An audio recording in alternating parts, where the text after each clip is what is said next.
দিয়া পাল, তাই তো? দিয়া ড্রিমলাইন থেকে টোটাল কটা ইন্টারভিউ অ্যারেঞ্জ করা হয়েছিল তোমার জন্য? 3টে ইন্টারভিউ অ্যারেঞ্জ করা হয়েছিল। ওকে, তার মধ্যে গোল্ড শোরুমে সিলেকশন হয়েছে, তাই তো? হ্যাঁ।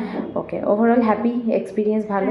এক্সপিরিয়েন্স খুব ভালো। এক্সপিরিয়েন্সটা একটু শেয়ার করো। দিয়েও খুব ভালো এক্সপিরিয়েন্স হয়েছে। এখন আমি একটা গোল্ড শোরুমে, শ্রীরামপুর গোল্ড শোরুমে জব পেয়েছি।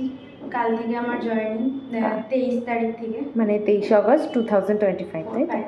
ওকে, তো দিয়া নতুন যারা আসতে চাইছে, যারা তোমার মতো ফ্রেশার ক্যান্ডিডেট, তাদেরকে কি বলবে?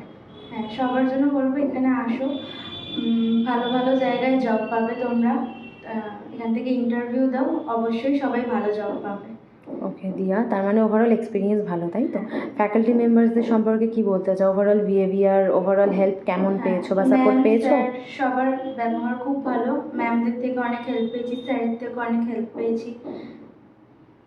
ওভারঅল স্যাটিসফাইড, তাই? ওকে দিয়া, all the best for your new job.